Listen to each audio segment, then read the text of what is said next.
John ബ്രിട്ടാസിനെ social മീഡിയയിലൂടെ വധഭീഷണി മുഴക്കിയ സംഘിയെ തൂക്കിയെടുത്ത് അകത്തിട്ടിട്ടുണ്ട്. വഖഫ് ബില്ലുമായി ബന്ധപ്പെട്ട് രാജ്യസഭയിൽ ബ്രിട്ടാസ് നടത്തിയ പ്രസംഗം ശ്രദ്ധയിൽപ്പെട്ടപ്പോഴാണ് സംഘിക്ക് പൊള്ളിയത്. അതിൻ്റെ അടിസ്ഥാനത്തിലാണ് സോഷ്യൽ മീഡിയയിൽ അദ്ദേഹത്തെ ഇനി എന്ത് വില കൊടുത്തും വെടിവെച്ച് കൊല്ലുമെന്നുള്ള രീതിയിൽ ഒരു പോസ്റ്റിന് താഴെ കമൻ്റായിട്ട് രേഖപ്പെടുത്തിയത്. എന്നിട്ട് സംഘി കരുതി വീട്ടിൽ പോയി കിടന്ന് സുഖമായിട്ട് ഉറങ്ങാമെന്ന്. പക്ഷേ ഈ നാട് സംഘികൾ വാലുപൊക്കിയാൽ ഉടനടി ഇനി അത് എത്ര വലിയ സംഘിയാണെങ്കിലും അവനെ ക്ലിപ്പിടുന്ന പാരമ്പര്യമാണുള്ളത്.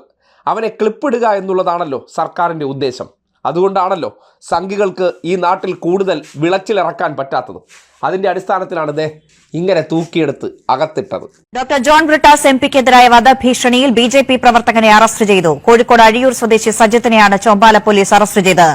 വഖഫ് ഭേദഗതി ബില്ലിനെതിരെ സംസാരിച്ചതിന് ഫേസ്ബുക്കിലൂടെയാണ് ജോൺ ബ്രിട്ടാസിനെതിരെ വധഭീഷണി മുഴക്കിയത്.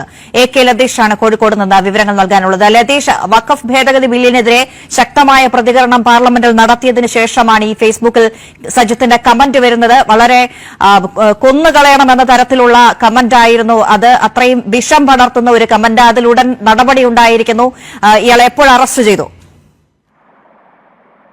CPIM Chombala local committee secretary Sujith ടിക്കയുടെ പരാതിയിലാണ് BJP പ്രവർത്തകനെ ചോമ്പാല പോലീസ് അറസ്റ്റ് ചെയ്തത്. അല്പസമയം മുമ്പാണ് ചോമ്പാല പോലീസ് സ്റ്റേഷനിൽ എത്തിച്ച് സജിത്തിന്റെ അറസ്റ്റ് രേഖപ്പെടുത്തിയത്.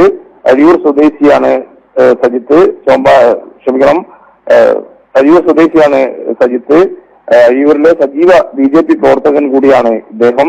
വഖഫ് നിയമ ഭേദഗതി ബില്ലിനെതിരെ സംസാരിച്ചതിനാണ് ഫേസ്ബുക്കിലൂടെ ജോൺ ബ്രിട്ടാസ് എംപിക്കെതിരെ ഇദ്ദേഹം വധഭീഷണി മുഴക്കിയത്. BNS 192 Kerala police act 120O വകുപ്പ് പ്രകാരം അഴിയൂർ സ്വദേശി സജിത്തിനെതിരെ ചോമ്പാല പോലീസ് അല്പസമയം മുമ്പ് കേസെടുത്തിരുന്നു. ഈ കേസെടുത്തതിന് പിന്നാലെയാണ് അദ്ദേഹത്തെ പോലീസ് കസ്റ്റഡിയെടുക്കുകയും ഇപ്പോൾ അറസ്റ്റ് രേഖപ്പെടുത്തുകയും ചെയ്തത്. സമൂഹത്തിൽ ലഹള ഉണ്ടാക്കണമെന്നും മനഃപൂർവ്വം പ്രകോപനം ഉണ്ടാക്കണമെന്നുള്ള ഉദ്ദേശത്തോടെ ഫേസ്ബുക്കിൽ സന്ദേശം പ്രചരിപ്പിച്ചു എന്നാണ് FIR-ൽ വ്യക്തമാക്കുന്നത്. ജിനേഷ് ബഷീർ പങ്കുവച്ച ഡോക്ടർ ജോൺ ബ്രിട്ടാസ് എംപിയുടെ രാജ്യസഭാ പ്രസംഗത്തിന് താഴെയാണ് സജിത്ത് ജോൺ ബ്രിട്ടാസിനെ വെടിവെച്ചു കൊല്ലണമെന്ന് കുറിച്ചത്. ഈ കേട്ടാൽ അറക്കുന്ന ഭാഷയിൽ മറ്റു ചില കാര്യങ്ങൾ കൂടി അദ്ദേഹം ഈ ഫേസ്ബുക്കിൽ കുറിച്ചിട്ടുണ്ട്. എന്തായാലും ഈ BJP പ്രവർത്തകന്റെ പ്രതികരണത്തിനെതിരെ വലിയ വിമർശനം സോഷ്യൽ മീഡിയയിൽ ഉയർന്നിരുന്നു. ഡോക്ടർ ജോൺ ബ്രിട്ടാസ് MP രാജ്യസഭയിൽ സംസാരിച്ചത് വലിയ രീതിയിൽ സ്വീകരിക്കപ്പെടുകയും വഖഫ് ഭേദഗതി ബില്ലുമായി ബന്ധപ്പെട്ടുകൊണ്ടുള്ള ജോൺ ബ്രിട്ടാസ് എംപിയുടെ രാജ്യസഭാ പ്രസംഗം വലിയ രീതിയിൽ സ്വീകരിക്കപ്പെടുകയും ചെയ്ത ഒരു സാഹചര്യത്തിൽ കൂടിയാണ് അതിനെതിരെ പ്രകോപനപരമായ ഒരു പ്രതികരണം ഫേസ്ബുക്കിലൂടെ BJP പ്രവർത്തകന്റെ ഭാഗത്തുനിന്നുണ്ടായതും ഇതിനെതിരെ CPIM ലോക്കൽ കമ്മിറ്റി സെക്രട്ടറി തന്നെ പരാതിയുമായി രംഗത്ത് വന്നതും തുടർന്ന് പോലീസിന്റെ ഭാഗത്തുനിന്ന് വളരെ വേഗത്തിൽ തന്നെ പ്രതിയെ കസ്റ്റഡിയിലെടുത്ത് അറസ്റ്റ് ചെയ്യുന്ന നിലയിലേക്ക് പോയതും. രാജഭരണം തിരിച്ചുവരണമെന്ന് ആഗ്രഹിച്ചുകൊണ്ട് സംഘികൾ പലതരത്തിലുള്ള കള്ളക്കഥകൾ മെനയുമ്പോൾ ബ്രിട്ടാസിനെ പോലുള്ളവർ ആ കള്ളക്കഥകളെ നിർവീര്യമാക്കുന്നുണ്ട്. അതുകൊണ്ടാണല്ലോ വല്ലാത്ത പൊള്ളലേൽക്കുന്നത്. അതിൻ്റെ അടിസ്ഥാനത്തിലാണല്ലോ ആ ശബ്ദങ്ങളെല്ലാം ഇല്ലായ്മ ചെയ്യണം, വെടിവെച്ച് കൊല്ലണം, അതിലിനി എന്ത് പ്രശ്നം വന്നാലും ഞാൻ നേരിടുമെന്നൊക്കെ വെറുതെ സോഷ്യൽ മീഡിയയിൽ ഇരുന്ന് തള്ളി മറിക്കുന്നതും.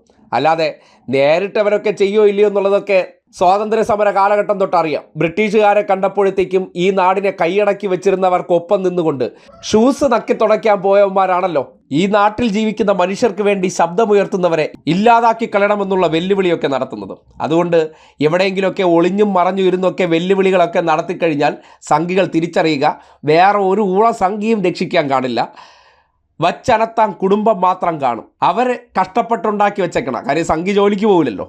സംഘിക്ക് ജോലിക്ക് പോവുക എന്ന് പറഞ്ഞാൽ വല്ലാത്ത ബുദ്ധിമുട്ടാണ്. അവന് എപ്പോഴും രാജ്യം ഭരിക്കണം, നാട്ടുരാജ്യങ്ങളിലെ രാജാവായിട്ടിരിക്കണം. അങ്ങനെ ജോലിക്ക് പോകാതെ എങ്ങനെയൊക്കെ ജീവിക്കാമെന്നുള്ള ഗവേഷണം നടത്തുന്നവരാണല്ലോ.